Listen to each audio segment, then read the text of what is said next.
Hello everyone. कल हम BSc second year में पेपर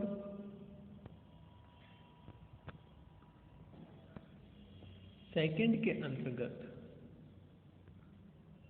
जो टॉपिक डिस्कस कर रहे थे क्लीवेज। इसमें हमने कल pattern of cleavage, radial cleavage, biradial cleavage, spiral cleavage, bilateral cleavage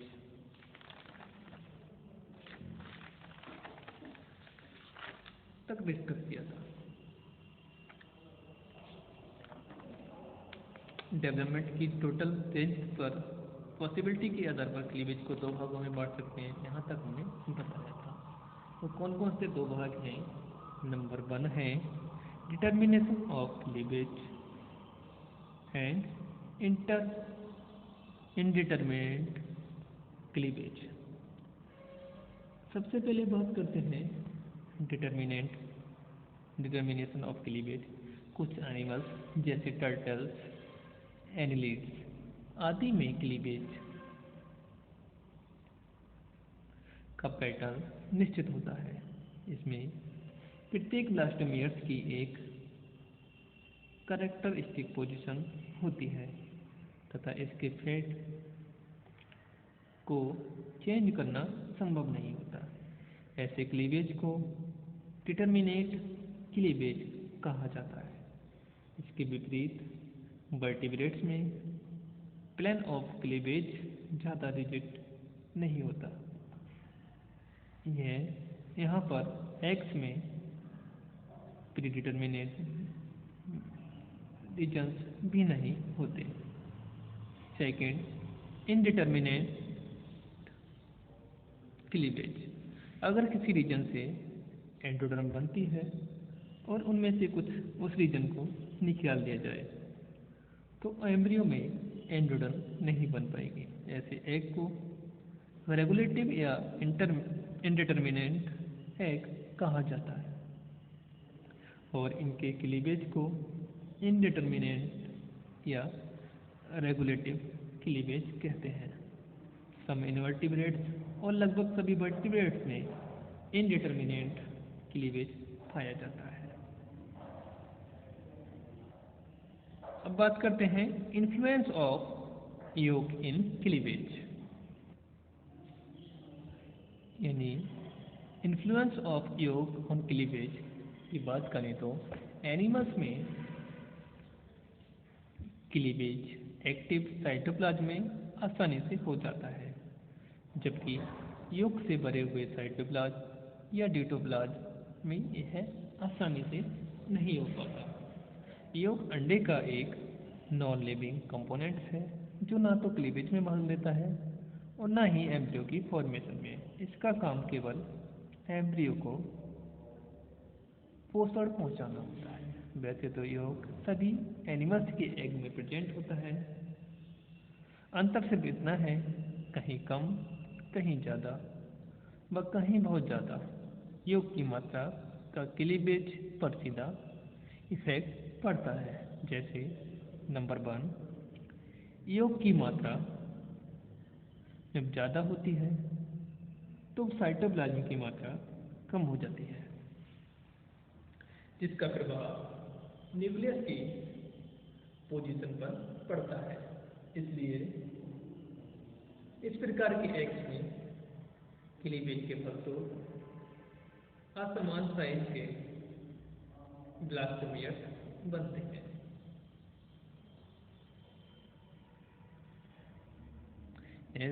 जैसे ऐसे एग जिसमें योग की मात्रा ज़्यादा होगी और साइटोप्लाज्म कम मात्रा में होगा तो वहाँ पे जो ब्लास्टोमियर्स बनेंगे वो इक्वल साइज के नहीं होंगे। उनका जो साइज होगा वो असमान होगा, असमान साइज के होंगे। सेकंड बात पॉइंट, क्लीवेज की प्रत्येक माइटोसिस में सेल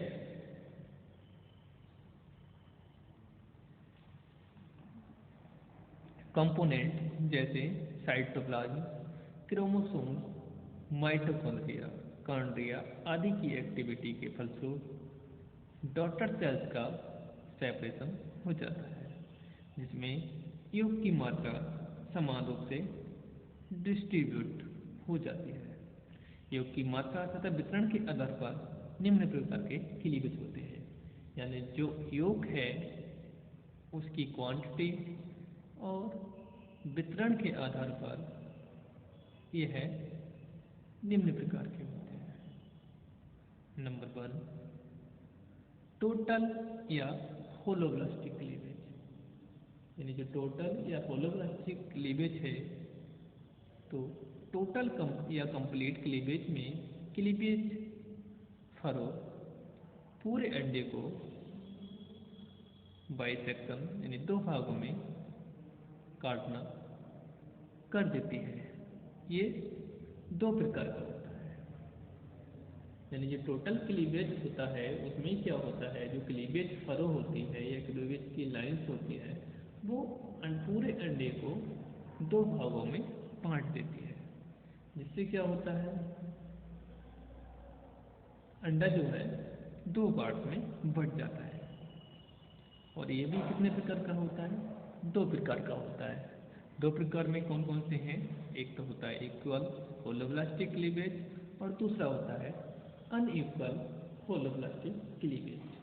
तो सबसे पहले बात करते हैं इक्वल होलोब्लास्टिक क्लीवेज, यानी जब क्लीवेज माइक्रोलेसेथल या आइसोलेसेथल एग्स में होता है तो इसे इक्वल होलोब्लास्टिक क्लीवेज कहलाता है, क्योंकि इससे बनने वाले ब्लास्टोमियर इक्वल साइज के होते हैं। एग्जाम्पल मार्सुपियंस, यूथेरियंस, एम्फियोक्सेस आदि। यानी ऐसे एग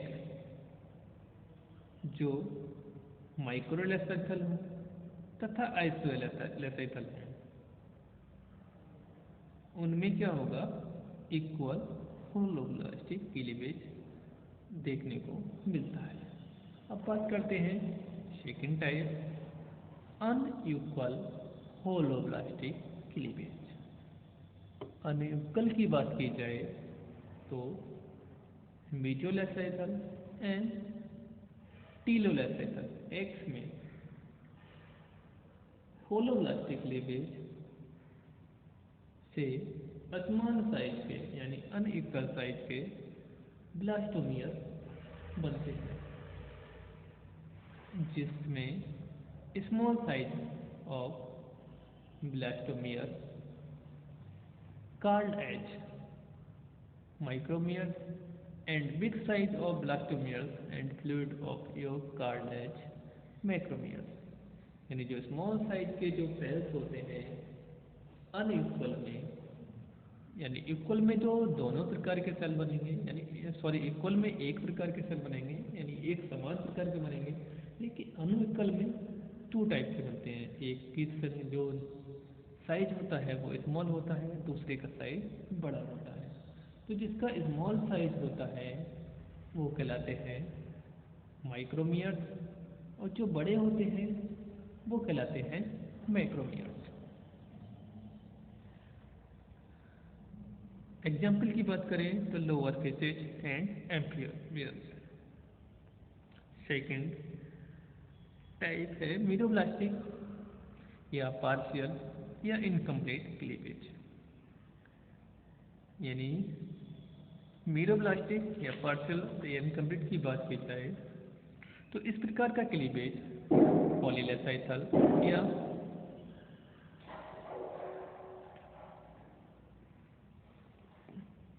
क्यूटोप्रोलेसाइथल एक्स में पाया जाता है। इसमें एक्टिव साइटोप्लाज्म की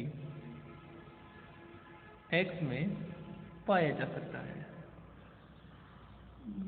इसमें एक्टिव साइटोप्लाज्म की मात्रा कम होती है तथा यह पेरिफेरी की साइड होता है, जबकि योगी पोर्शन वेजेटल पोल या सेंटर की साइड में होता है, जो कि अनडिवाइडेड रहता है। यह निम्न प्रकार का होता है। निम्न प्रकार कौन कौन सी हैं, इसमें हैं ये डिस्कोइडल टाइप और सुपरफिशियल टाइप। डिस्कोइडल की बात करें तो यानी मैक्रोलेसेटल एंड हाईली टीलोलेसेटल एक्स में क्लीवेज एनिमल पोल की और एक डिस्क शेप्ड एक्टिव साइटोप्लाज्म तक सीमित होता है। इसी को डिस्कोइडल मीरोब्लास्टिक कहा जाता है। एग्जाम्पल इलास्टोमेरांस, बर्ड्स, रेप्टाइल्स, मोनोट्रीन्स आदि। अब बात करते हैं सेकंड टाइप यानी सुपरफिशियल क्लीवेज की। तो सेंट्रोलेसेटल एक्स में क्लीवेज पर्दे या पेरिफेरी साइटोप्लाज्मिक पार्ट तक सीमित रहता है। फॉर एग्जाम्पल इंसेक्ट यानी जितने भी इंसेक्ट हैं उनमें सुपरफिशियल क्लीवेज देखने को मिलता है। यहाँ पर ये रचना दी गई है। ये नंबर 1 है आपका इक्वल होलोब्लास्टिक। इसमें आप देख रहे हैं एक समान सेल्स यानी ब्लास्टोमेयर की फॉर्मेशन हुई है। बराबर दूसरा है अनइक्वल। अनइक्वल में क्या हुआ, एक तरफ छोटे साइज के बने, दूसरी तरफ बड़े साइज के ब्लास्टोमेयर बने। तो जो छोटे साइज के थे उनको माइक्रोमेयर और बड़े साइज को मेगामेयर, और इसके मध्य में एक्सेंट्रिक ब्लास्टोसील पाई गई। ये था आपका अनइक्वल टाइप। अब बात करते हैं सेकंड टाइप यानी मीरोब्लास्टिक में डिस्कोइडल क्लीवेज इन चिक। यानी जो चिक है पक्षियों में, मुर्गी है, उसके जो एग्स हैं उसमें डिस्कोइडल क्लीवेज देखने को मिलता है, जिसमें ब्लास्टोडर्म, ब्लास्टोडिस्क। अब बात करते हैं सुपरफिशियल क्लीवेज, क्योंकि इंसेक्ट में मिलता है तो उसमें यह पेरिफेरी की तरफ होता है, यानी जो पेरिफेरी है उसकी परिधि की तरफ देखा जाए। तो आज हमने क्लीवेज के अंतर्गत इन्फ्लुएंस ऑफ योग ऑन क्लीवेज, योग के आधार पर टाइप्स ऑफ क्लीवेज को डिस्कस किया। कल हम इसके नेक्स्ट पार्ट को डिस्कस करेंगे। धन्यवाद।